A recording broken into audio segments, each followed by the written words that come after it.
projet Lab School Europe, dans la mesure où pour nous la dimension de lien avec la recherche était importante. On a essayé de trouver aussi des outils et des cadres théoriques qui nous permettent de penser la démocratie à l'école. Lorsqu'on parle de démocratie à l'école, on fait très souvent comme s'il y avait une définition consensuelle de ce qu'on entendait par démocratie à l'école. Et en fait, on ne sait pas toujours très bien de quoi on parle. Est-ce qu'on parle de pratique démocratique, d'enseignement du fonctionnement des institutions, d'enseignement pour la démocratie et en tant qu'équipe travaillant avec des chercheurs, on a essayé de comprendre quels pouvaient être les cadres théoriques opérationnels en cherchant quels étaient les chercheurs qui avaient déjà travaillé sur la question de la démocratie à l'école. Nous avons découvert un projet mené par une équipe espagnole il y a quelques années qui s'appelle Demos Scole, des chercheurs de l'université de Vic en Espagne. Et ces chercheurs ont développé un outil qui visait à évaluer dans quelle mesure les pratiques étaient démocratiques à l'école.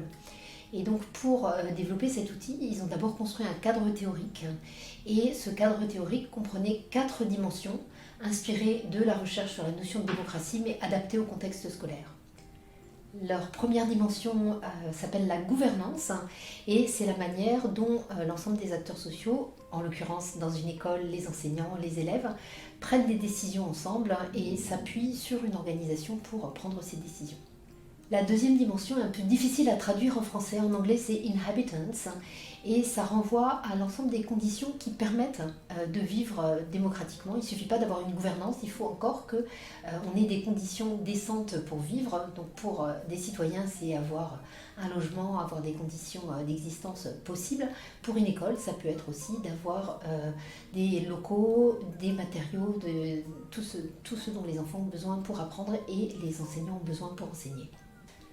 Ces 2 premières dimensions s'accompagnent d'une troisième qui est fondamentale et sur laquelle on travaille beaucoup à l'école, qui s'appelle l'altérité ou otherness, et qui implique une reconnaissance du droit à la différence, du fait que chacun peut être différent des autres et qu'on a besoin de se sentir accepté dans l'environnement dans lequel on est. Donc au niveau des pratiques scolaires, évidemment, ça se traduit très rapidement par le respect mutuel, par l'accueil de la différence.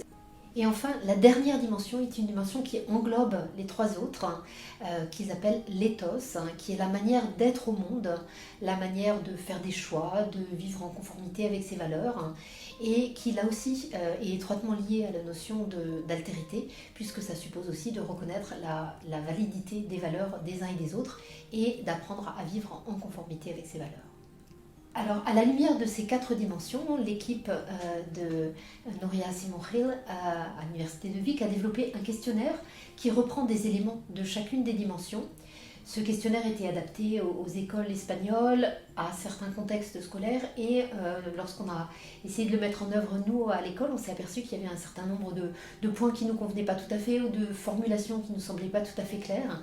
Donc on a vraiment repris au cours de séances de travail avec l'ensemble de l'équipe ce questionnaire, dimension après dimension, en le précisant, en le modifiant, en transformant un petit peu l'échelle. Et c'est donc ce questionnaire que nous vous proposons dans le cadre du projet Lab School Europe.